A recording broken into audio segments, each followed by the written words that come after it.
What's up, everybody? It's your girl, Pop Culture Micca, and we're back for another Red Cup Talks, because when we got the Red Cup, we're about to spill some truth.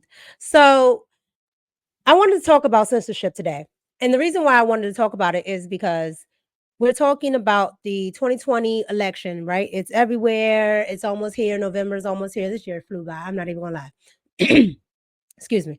But we're talking about the 2024 elections. And Kamala Harris is the Democratic nominee, and of course, Donald Trump is the Republican nominee. And there's so much going on with that. But there's something here that I think we would be remiss to not bring up, okay? Mark Zuckerberg, he wrote a letter to Congress, and he started to detail everything about what the Biden-Harris administration, okay? She's still the VP right now. I know a lot of people like to forget that, but she's still the VP right now. And Biden is still the president right now. Okay, cool.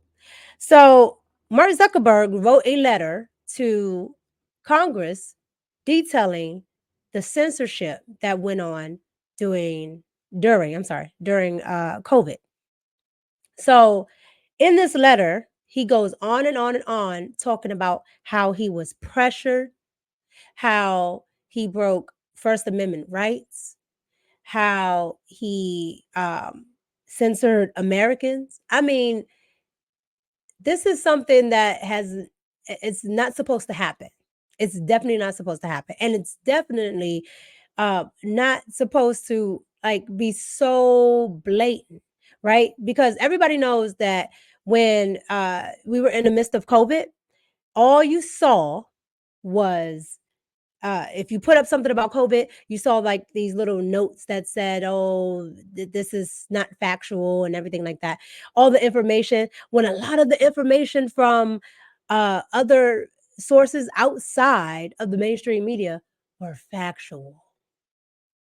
And other sources and independent journalists that went out and did the research, and it was factual.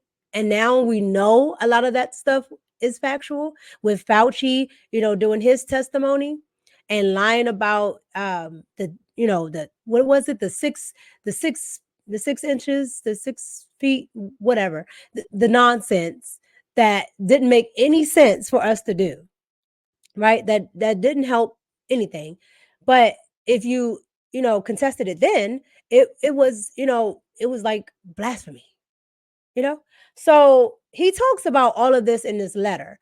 So I want to get into that, and then we're going to come back and discuss that and move on to other things, because it's like a snowball effect, right? Because it now involves other things that have come out as of yesterday, and where they're going with everything in 2024, especially with this campaign. So we're going to get into Mark Zuckerberg's letter.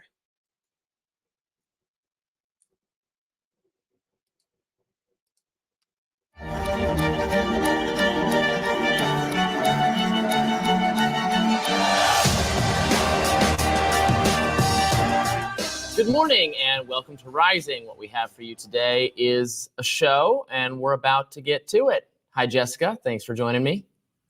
You're really setting up realistic expectations, Robbie. We're all about realistic expectations here at Rising. All right, let's get right to it. This is a story that I found particularly interesting, Jessica. Meta CEO Mark Zuckerberg admitted that the Biden administration repeatedly pressured Meta to censor content, including information about Hunter Biden, and Zuck admitted that he also regrets complying with these demands. Fascinating. Zuckerberg has provided the House Judiciary Committee with thousands of documents as part of its investigation into content moderation online. In a letter to the House Judiciary Committee chairman, Representative Jim Jordan, Zuck writes, quote, "The FBI warned us about a potential Russian disinformation operation about the Biden family and Burisma in the lead up to the 2020 election. That fall, when we saw a New York Post story reporting on Joe Biden's family, we sent that story to fact checkers for review and temporarily demoted it." For context, the New York Post first reported the Hunter Biden laptop story, which mainstream media initially claimed was disinformation. Zuck goes on to write, in 2021, senior officials from the Biden administration, including the White House, repeatedly pressured our teams for months to censor certain COVID-19 content, including humor and satire, and expressed a lot of frustration with our teams when we didn't agree. I believe the government pressure was wrong, and I regret that we were not more outspoken about it. I also think we made some choices that we wouldn't make today.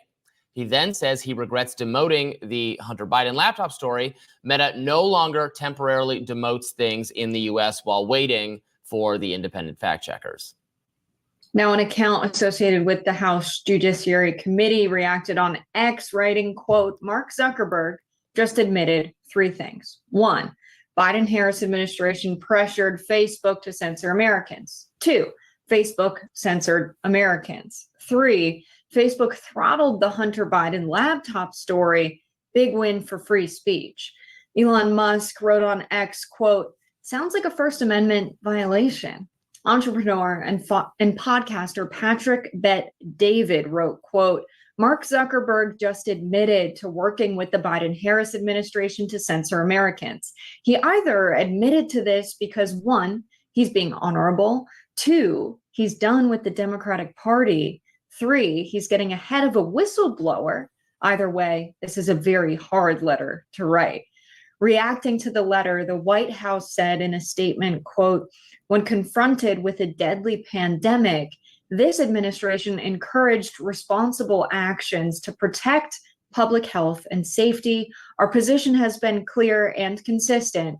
We believe tech companies and other private actors should take into account the effects their actions have on the American people while making independent choices about the information they present. So, Robbie, we covered a story here on Rising about the United States actually pushing vaccine disinformation about the Chinese manufactured virus while at home censoring any misinformation on our online platforms. It just feels like a double standard. 100%. I'm so grateful to Mark Zuckerberg for writing this very frank letter detailing how Facebook, Instagram faced this pressure from the federal government, and he says they caved to this pressure and he regrets doing it. I think I encourage everyone to go read this letter. I think it's very thoughtful. And so I stopped it there because I wanted to come back and talk about a point, right? I wanted to talk about a specific point that they brought up right there at the end when the White House responded to Mark Zuckerberg's letter.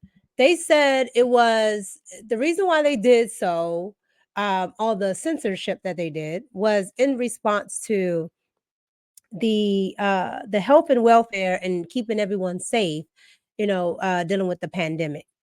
Every time the government does any type of taking of any of your freedoms, right? This is an infringement on the First Amendment, right? But they've done this before. You remember the Patriot Act? Okay, they used 9/11 to go ahead and push this Patriot Act, and everybody just went with it because, oh my gosh, they're going to destroy us. We're not going to have our way of life. They want our freedoms. This, that, and the third, and they were able to push such an egregious act, and the American people allowed it off the backs of keeping you safe. So every time they do this, we want to keep you safe. Know that there's something coming with it. Okay, it's not just we want to keep you safe. And if you allow them to pass these things, what happens is now you set a standard that later administrations can build on, can move on. And here it is under Biden and Harris, you have most people, as we know, are on social media, right? You have them censoring Americans, not outside of Americans. So the information that you may want to share with your family and friends, you can't even share it because it's censored. And we all knew it was being censored. Let's be frank. We all knew it was being censored. And if you said anything about it, oh, you're crazy, you're nuts, you're a conspiracy theorist. It's always like that. And then you find out later that, oh, yeah, I was right. I was right. But I'm a conspiracy theorist. Okay, well, I'll be one. And so here we are. We find out that, yes, they were censoring stuff. They were taking it down left and right, left and right. And one of the biggest things that they censored was the laptop. Boy, oh boy, I wonder why. Do you know what Hunter Biden was doing? Yeah, he was getting paid being an operative. It was all on that laptop. But hey, they don't want that to come out because his father was in office. And this will go to question like, what are you and your son doing? Right? So now you have them censoring that. And this is not the first time, again, this is not the first time people have abused power, have abused their authority. Under Barack Obama, you had Barack Obama covering up for the fact that Eric Holder was running guns during Fast and Furious back and forth to Chicago and other liberal cities. And then you wonder why Chicago is the way it is. We have our own government doing those programs. Again, you already know about the crack epidemic and the CIA putting, crack into the urban areas. Well, they did the same thing under Barack Obama. The same thing, right? And again, I'm an independent. I will call it like it is. I didn't like any of the things that happened under George Bush. Didn't like it, right? And George Bush was egregious in, a lot of the movements, but he wasn't the person. It was Dick Cheney, okay? George wasn't the brain. It was Dick Cheney. And he got a lot of things passed. But Barack Obama was the nail in the coffin. He got so many things passed that you couldn't even have thought about under George Bush, okay? And all under the guise of he's the black president, that nobody questioned it. All the wars, all invading Syria, nobody questioned this stuff. And again, if you did, the mainstream media shut you up. They shut you up under the guise of you're racist, you don't want to see him win, yada, yada, yada, yada, yada. I'm telling you, they're doing it all over again. This is why this right here is so important. So we're going to move on to the next point. Remember, I told you to pay attention to what was going on in this video. So one thing they brought up is Russian disinformation. Well, guess what? As of yesterday, and I did a video on it, you can check it out. It's called Russia Again, the Russian disinformation. But Russian disinformation is back. It's back on the table, right in time for election, right? So we have Russian disinformation back again, and they did a whole press conference on it yesterday. And I want to show you a video that goes to talk about Russian disinformation being back. Also, how we even got here from the Russian disinformation. And what ramifications is going to have on this election here, because we have a administration that's still in office. Okay, Kamala is still the VP. I like to keep saying that because people keep forgetting she's still the VP right now. This is her administration, so what they're talking about is still her and Biden, who is still the president, even though he's not currently campaigning and running, right? Both of them are still the current administration. So with that being said, everything that we're talking about right now are them, right? This is them. So I'm going to get into that video and then we'll come back and talk. We are about 2 months from Election Day, and officials are once again accusing Russia of trying to interfere with U.S. elections. As Connor Hansen reports, the Department of Justice is announcing new indictments in an effort to push back.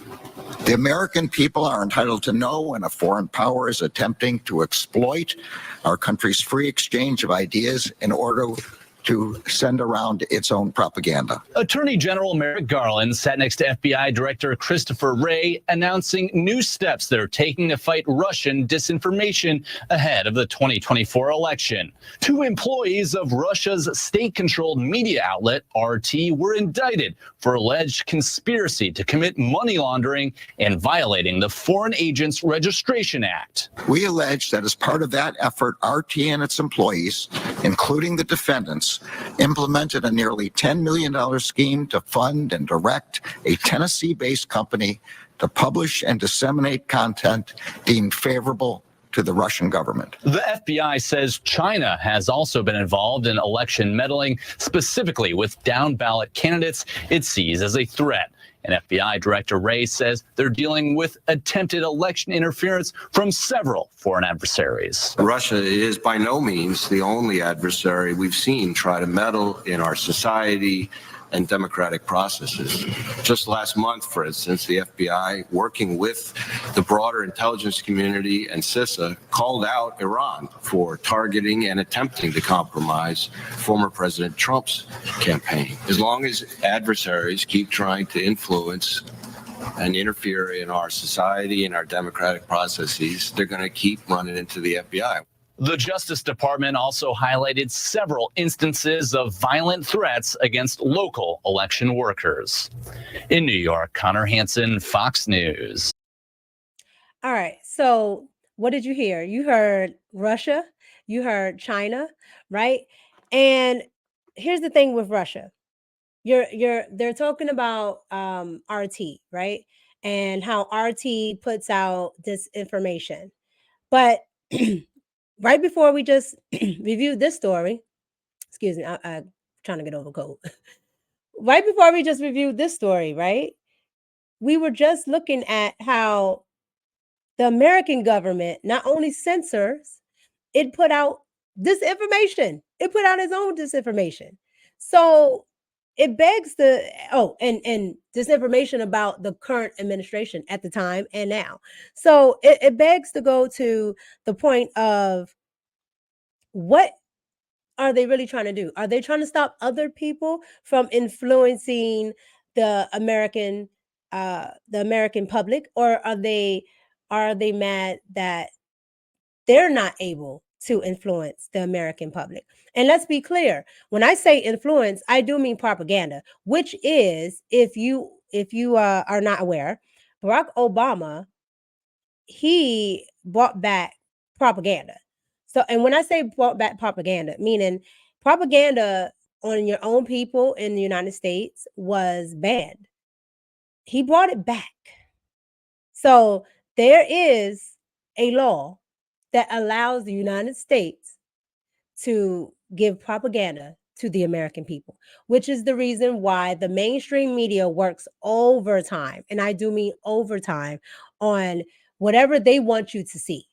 In 2016, they wanted you to believe that Hillary Clinton was winning. We all knew she wasn't winning, right? But anybody that said it was, oh, you're not looking at the polls, you don't know what you're talking about, they made sure they did this, right? That, like, the media, the mainstream media is in bed, and I do mean in bed with the White House, preferably the Democratic Party. Okay. Now, there are, both sides to me have their own, their own propagandist media that spews whatever they want to spew. But the Democratic Party has been in power for 12 of the last 16 years. So you can count that up on how it's been, right? And that's the White House, the Senate, all of that. So they've had more influence than the Republican Party has had. And that is a fact.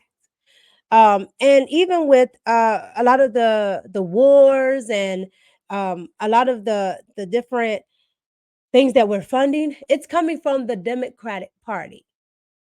So you have to really pay attention to all of this and how it all ties in. So we've tied in two things so far. We tied in Mark Zuckerberg and his letter to Congress, and we've tied in the Russian disinformation, because that came out yesterday, and now they, like I said, they're having committees, and they had a press conference on it yesterday. So that was just yesterday. So one of my favorite people is Tulsi Gabbard.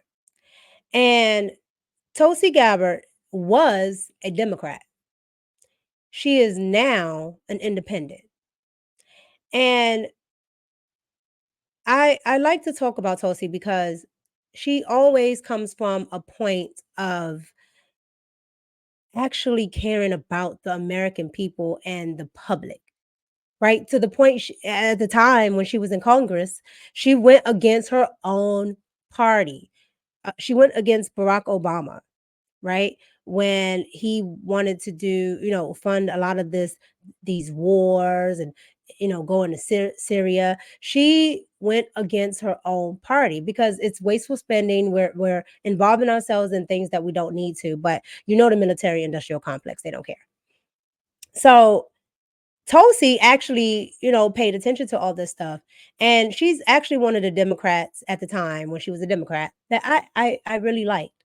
But just from what we just heard, right? They also mentioned China. Now, you got to tie that in with the whole Mark Zuckerberg thing.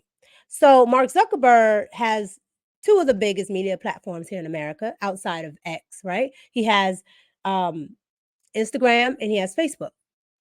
So, with those two, you have a big influence, right? And Elon has X, all right? But what no American company has control over is TikTok. Okay. And you remember they had a TikTok bill, as they called it, right?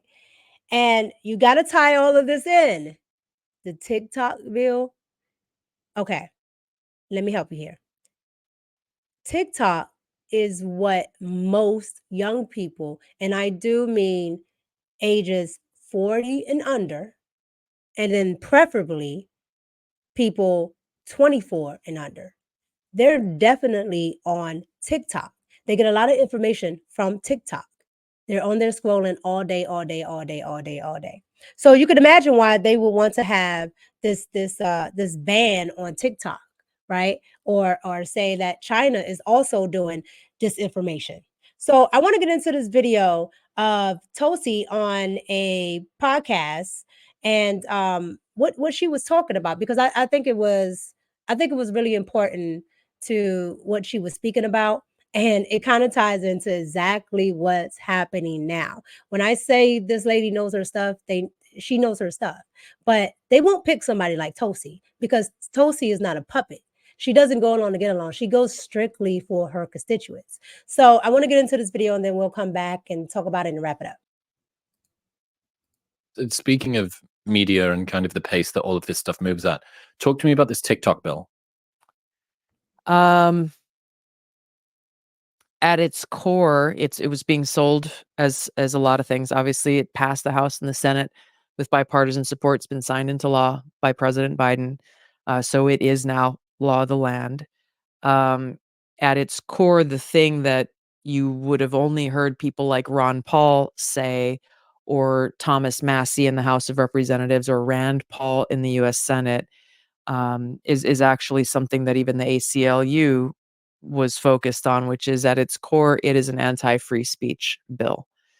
And anytime you give the government the power, in this case, the president of the United States, the power to decide what platform you and I are allowed to both exercise our right to free speech on, and what platforms we are allowed to gather information from, at its core, that's a violation of free speech. The other issue that was tied to the usual, usually the most egregious violations of our liberties occur in the name of national security, keeping us safe. Patriots Act types. Correct. And this was no different. And Ron Paul, as usual, was very powerful and very correct on this, and his statement that this was the most egregious violation of civil liberties since the Patriot Act was passed. But basically, in a nutshell, again, I didn't hear the proponents for this legislation naturally didn't highlight this provision that was in the bill. It's a very small provision, but it basically says that the president of the United States alone has the power to designate a firm or a business as being, and this is not the exact verbiage, but basically an agent of a foreign adversary, period. And while there are a few different examples of countries that they are calling out as foreign adversaries, in theory, let's say President Biden is there, Elon Musk and X are the only platform that are not playing ball with the White House and taking their direction on who they want censored or what words or phrases or narratives they want censored. In theory, let's say President Biden says, okay, well, Elon Musk is doing business with this country that we deem as a foreign adversary and has, I don't know what the percentage of the business interest was, but it was a quite low bar. And therefore, his platform needs to be shut down because I, as president, deem his association, I deem him to be an agent of a foreign adversary, period. There's no, there's no way to appeal that. There's no recourse from that for a guy like Elon Musk, for example. And obviously he's the most prominent example now, and something that he even spoke out about in warning about the consequences of this legislation. Those are the two primary major problems with that legislation that, again, go back to the fundamentals and the foundations. And very often it's like, oh, well, we need to protect kids, or we need to protect people from disinformation. We need to protect our security, and all of these arguments that were at the forefront of those who were proponents of this bill, again, from both sides. But, even those who had good intentions, if you're not making those decisions that are rooted in these fundamental freedoms that make us who we are in this country, and that are the pillars of the founding of our country, this is how we continually find ourselves in positions, just as with the Patriot Act. Again, many people with good intentions voted for that, but we find ourselves in these situations where increasingly our freedoms and liberties are taken away, and very often in the name of, well, we have to do this to protect you, that we find ourselves in a place where we are not in the free country that we thought we had. TikTok's very dangerous, I think, and a lot of people have problems with it. I'm not a fan of it. I think that it's almost certainly trying to craft a narrative that makes people in the West hate the West. I know that there is a Chinese sort of kale version of it that's restricted at certain times, and the sorts of stuff that's pushed through the algorithm isn't shown in the same kind of a way. So given the fact that you're stuck between a rock and a hard place, which is we have foreign power that definitely does not have the West's interests at heart, owning the fastest growing social media, which most young people use and get their news from and get their insights from, and all of the rest of it, data, facial mapping, micro expression detection to really, really ramp up the limbic hijack of how this algorithm works. You have all of that, which presumably you're not that much of a fan of, like in and of itself, even though you might support it principally. And then you have the other side, which is this bill, which contravenes and sets precedents that you're worried about. What do you like? I choose freedom. Because then where do you draw the line?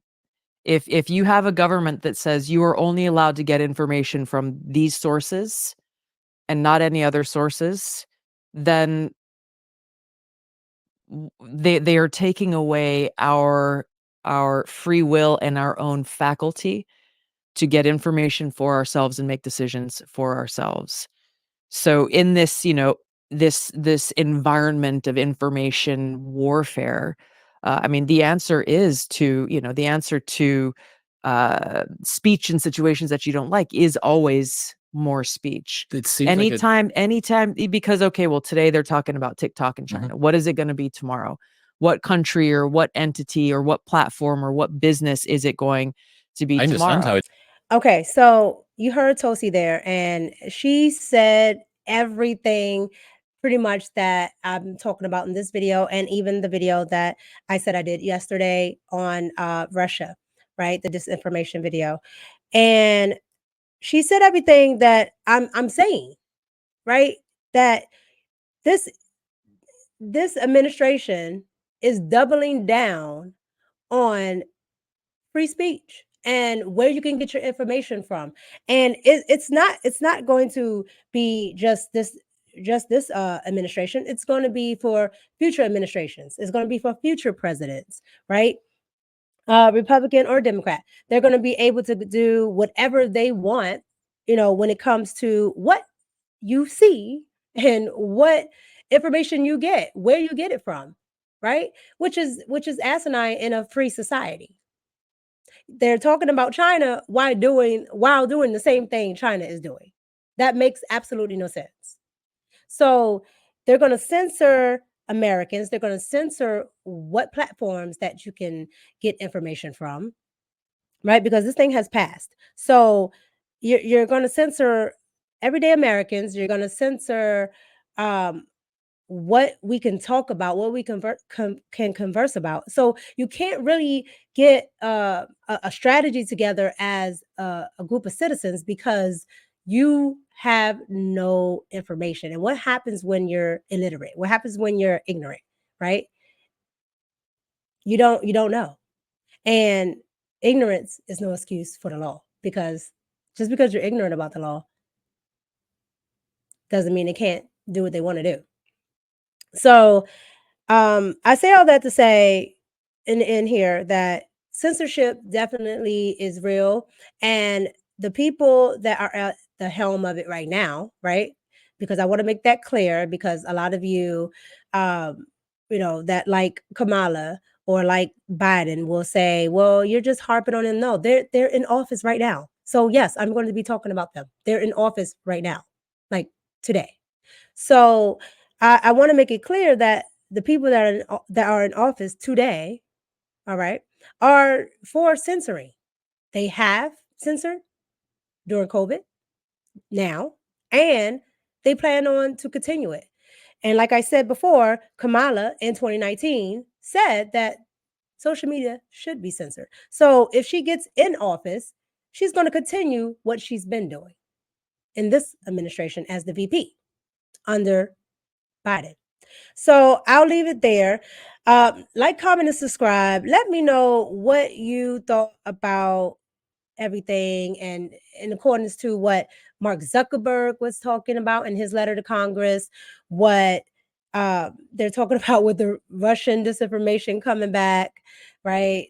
Just in time for elections, and and to mess up the election, I guess.